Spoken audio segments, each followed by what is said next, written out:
সনাতন ধর্মের মানুষেরা আমাদের বাংলাদেশ জাতীয়তা দলের রাজনীতিকে, আমাদের তারেক রহমান সাহেবের রাজনীতিকে, বেগম খালেদা রাজনীতিকে যে অকুণ্ঠ সমর্থন দিয়েছেন, এবং সেই জন্য আমরা আপনাদের কাছে আন্তরিক কৃতজ্ঞতা ও ধন্যবাদ জানাই।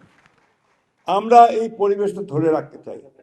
আপনারা অনেকেই জানেন কিনা আমি জানি না, প্লিজ, যে আমি কিন্তু আমার একটা কনস্টিটিউন্সি থেকে এসেছি, এমন একটা এলাকা থেকে এসেছি যে এলাকায় আমার কনস্টিটিউন্সিতে আপনাদের সম্প্রদায়ের ভোট সংখ্যা হচ্ছে 1,35,000।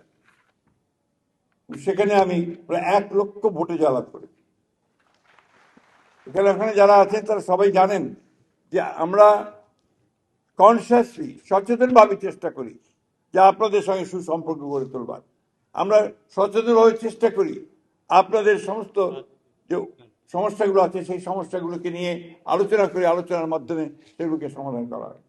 আমি শুনেছি আপনাদের এই যে সমস্যাগুলোর কথা দাদা তুলে ধরেছেন একজন, আমরা এই সমস্যাগুলো সম্পর্কে আগে থেকেই জানি।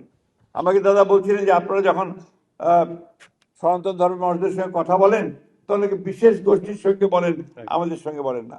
তো এই দোষটা আপনাদেরকে আমরা দেখতে পাই না। যদি আপনারা নিশ্চয়ই এখন সামনে এসছেন, আরো সামনে আসেন, সামনে আসলে সবসময় একটা জানান দিতে হয়।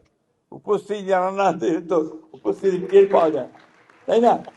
সেই আপনারা জানিয়েছেন, এরপর থেকে দেখবেন যে আমরা আপনাদেরকে অবশ্যই ডাকবো, আপনাদের নেতৃবৃন্দকে, এবং সেই সমস্যাগুলো সমাধান করার চেষ্টা করব। আপনাদের দাবি দাওয়া আমরা দেখেছি। আমরা এখানে আমাদের দুজন বাবু আছেন যিনি আপনাদের প্রতিনিধিত্ব করেন আমাদের গভর্নমেন্টে, প্রধানমন্ত্রী সরকারে।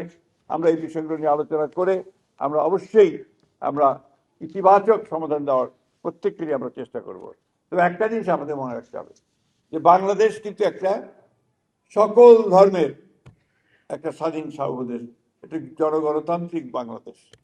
বাংলাদেশটা মানুষের সঙ্গে। আমাদের নেত্রী এবং খালেদা জিয়া বলতেন যে আমি কখনোই আপনাদেরকে সংখ্যালঘু মনে করি না, আমি মনে করি আপনারা এই দেশের সন্তান, আপনার এই দেশের সমান অধিকার, আপনার যা আমারও তা। এই কথাটা মাথায় রাখতে হবে। আমি সবসময় বলি যে কেন নিজেকে ছোট করেন,